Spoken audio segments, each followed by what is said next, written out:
அனைவருக்கும் வணக்கம். நான் உங்கள் சரவணன். தமிழ்நாட்டில் எம்பிபிஎஸ் படிப்பை பற்றி நிறைய விஷயங்கள் நம்மளுடைய சேனலில் ஒன்று ஒன்றா சொல்லிக்கிட்டே வந்துகிட்டே இருக்கிறோம். ஒவ்வொரு நாளும் ஏற்பட போகிற மாற்றங்கள், அடுத்து என்ன நடக்கும் அப்படின்ற ஒரு எதிர்பார்ப்பு, அந்த மாதிரியான ஒவ்வொரு விஷயங்களை டே பை டே எனக்கு தோன்ற விஷயங்களை அந்த டைமில் முடிஞ்ச வரைக்கும் கொண்டு வர முயற்சி பண்ணுறேன். ஸோ நான் ரெக்கார்ட் பண்ணுறது 24th நைட் ரெக்கார்ட் பண்ணுறேன், ரைட்? ஸோ இது உங்களுக்கு எப்போ வரும்னு தெரியாது. இன்னைக்கு எம்பிபிஎஸ் தேடுதல் இருக்கிற மாணவர்களாக இருக்கட்டும், பெற்றோர்களாக இருக்கட்டும், அவங்களுடைய தேடுதல் என்னவா இருக்கும் இந்த தேதியில்? தமிழ்நாட்டில் கவுன்சிலிங் அப்ளை பண்ணிட்டோம், சாய்ஸ் செலெக்ஷன் பண்ணிட்டோம், தவறு பண்ணாமல் பண்ணிட்டோம், நிறைய ஏற்ற இறக்கங்கள், நிறைய குழப்பங்கள். சரி, எதுவாக இருந்தாலும் 27 முடியட்டும், 29 முடியட்டும், லாக் பண்ணிடலாம், இது மாதிரிலாம் இருக்கும். அந்த மாதிரிலாம் போயிட்டே இருக்குது. பட் எல்லாத்தையும் கவனமாக இருங்க. தேவைகளோ உதவிகளோ தேவைப்படும் போது அதை பற்றி யோசிங்க, ரைட்?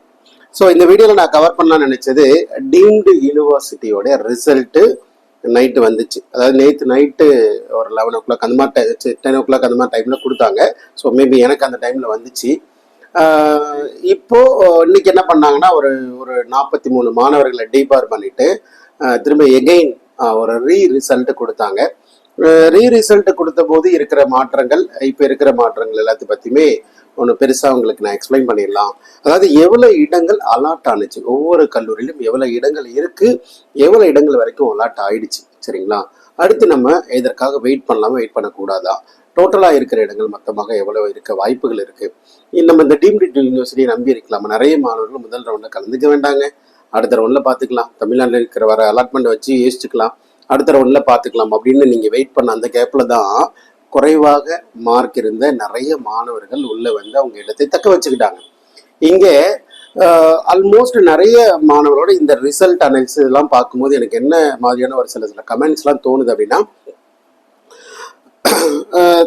சீட்டை மிஸ் பண்ணவங்க ஒரே ஒரு தவறு தான் பண்ணியிருக்கிறாங்க. அவங்களோட மார்க்கு எந்த கல்லூரியில் பொருந்தும் அப்படின்ற ஒரு யதார்த்தமான அவேர்னஸ் இல்லாமல் அவங்க சாய்ஸ் செலெக்ஷன் போயிருக்கிறாங்களோ அப்படின்னு நான் பார்க்குறேன். நம்ம நிறைய மாணவர்கள் பண்ணோம், பட் எல்லாருக்கும் வாங்கினோம், யாரும் பெருசாக இல்லை. But we have to identify that mark will be suitable college, எந்த காலேஜுக்கு பொருத்தமாக இருக்கும், இங்கே ரியாலிட்டி என்ன நடக்கிறது அப்படின்ற ஒரு புரிதல் இல்லாமல் ஒரு இன்ஜினியரிங் கவுன்சிலிங் மாதிரி ஹேண்டில் பண்ணி நிறைய மாணவர்கள் காலையிலேருந்தே நம்ம பார்க்குறோம். நிறைய மாணவர்கள் ஃபோன் கால் மூலியமாகவும் பேரண்ட்ஸ் இல்லை சார் கிடைக்கல, அது பண்ணல, இது பண்ணல, கிடைக்கல, ஒரு ஃபீலிங், வாழ்க்கையே போச்சு அப்படி இப்படின்னு நிறைய புலம்பல ஆரம்பிச்சிட்டாங்க.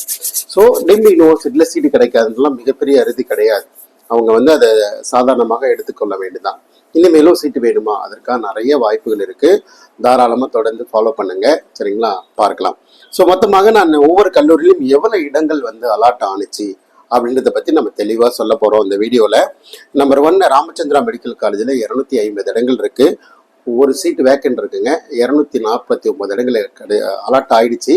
அந்த ஒரு சீட் என்ஆர்ஐ சீட்டு, அந்த மாணவர் மட்டும் அலாட் ஆகலை. அடுத்து வந்து 2ஆம் இடத்துல சவிதா மெடிக்கல் காலேஜ், 250 இடங்கள் வந்து அவங்க என்ஆர்ஐயே கொடுக்கல, 250 இடங்களுமே ஜென்ரல் கேட்டகரியில் கொடுத்தாங்க. 100% எல்லா சீட்டுமே அலாட் ஆயிடுச்சு. அதே மாதிரி 3ஆவதாக பார்க்கறது எஸ்ஆர்எம் மெடிக்கல் காலேஜோடைய சீட்ஸு, 249 இடங்கள் வந்து அலாட்மெண்ட் ஆயிருக்கு.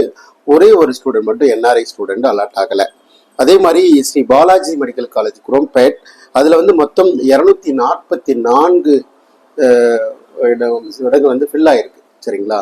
அதில் மொத்தம் வந்து வேக்கண்டாக இருக்கிறது 6 இடங்கள் வேக்கண்டாக இருக்கு. நான் ஜென்ரலாக இதில் பார்க்கும்போது நிறைய மாணவர்கள் வந்து தவறாக ஹேண்டில் பண்ணி தப்பு பண்ணாங்கன்னு சொன்னேன் இல்லைங்களா?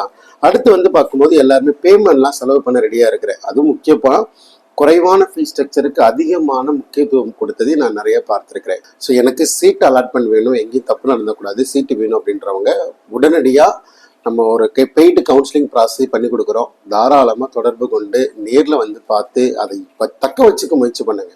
இன்னைக்கு கிட்டத்தட்ட வந்து ஒரு 5 வருஷம் ஃபீஸ்னால் இங்கே இருக்கிற டீம்டு யூனிவர்சிட்டியில் மினிமம் நீங்கள் ஒரு 90 லட்சத்துலேருந்து 1 கோடி ரூபாய் செலவு பண்ணணும். அந்த 1 கோடி ரூபா செலவு பண்ணி வாங்குற போகிற ஒரு பொருள், ஒரு சீட்டு, அதுக்கு ஒரு ஆலோசனைகள் இல்லாமல் போகிறதுல எனக்கு ஒன்றும் பெருசாக உடன்பாடு இல்லை. கண்டிப்பாக சரியான ஒரு நபரை மீட் பண்ணி ஒரு ஆலோசனை கேட்டு பொருந்த இருக்கிற வாய்ப்புகளை பயன்படுத்தி கொண்டு போங்க அப்படின்ற மாதிரி தான் சொல்கிறேன், சரிங்களா? ரைட். ஸோ அடுத்து நான் கடன் போயிடலாம். செட்டிநாடு மெடிக்கல் காலேஜ் 250 சீட்டுமே அலாட் ஆகிடுச்சு, சரிங்களா?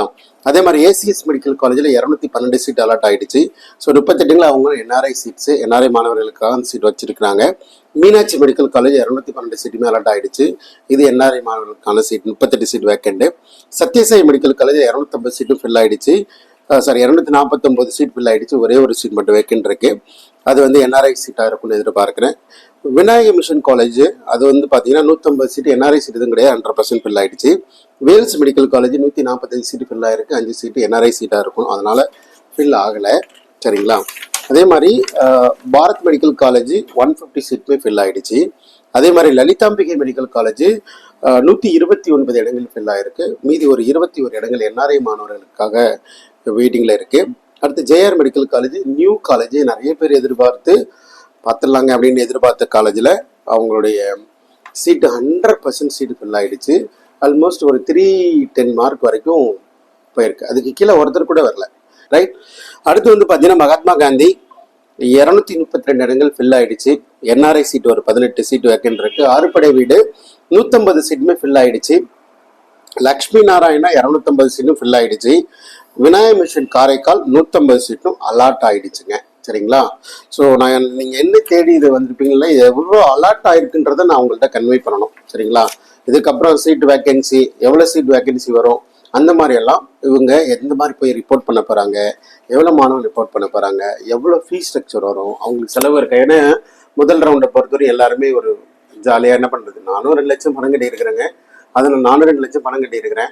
But I can select the choice, I can fill the 17 college நான் செலக்ட் பண்ணிப்பேன் அப்படின்ற மாதிரியான புரிதல் இல்லாமல் அதை வந்து நிறையா ஹேண்டில் பண்ணியிருக்கிறாங்க. பட் தேவை உள்ள மாணவர்கள் சரியாக ஹேண்டில் பண்ணணும் தான் என்னோட ஆசையும் கூட. கண்டிப்பாக ஏதாவது தகவல் தேவைப்படுது, இல்லை நம்ம நேரில் தொடர்பு கொண்டு ஒரு சப்போர்ட் வச்சு இந்த சீட்டை வாங்கிடணும் அப்படின்ற ஐடியா இருக்கிறவங்க கண்டிப்பாக நேரில் வாங்க. இந்த தகவலில் வந்து ஏதாவது இவ்வளோ அலாட் ஆயிருக்குன்ற இன்ஃபர்மேஷன் சொல்வதற்காக மட்டுமே தான் இந்த வீடியோ. ஸோ அடுத்தடுத்த வீடியோக்குள்ளே இது எந்த மாதிரி போயிருக்குன்ற ஒரு ட்ராக் கண்டிப்பாக பார்க்கலாம். தமிழ்நாடு மெடிக்கல் செலெக்ஷனுடைய அடுத்த ஷார்ட்லேயே உங்களுக்கு மிகப்பெரிய ஒரு வீடியோ ஒன்று இருக்குது. ஸோ சர்ப்ரைஸான வீடியோ. ஸோ டெஃபினட்டாக வீடியோ காத்துருங்க, அடுத்தடுத்த வீடியோவில் பார்க்கலாம்.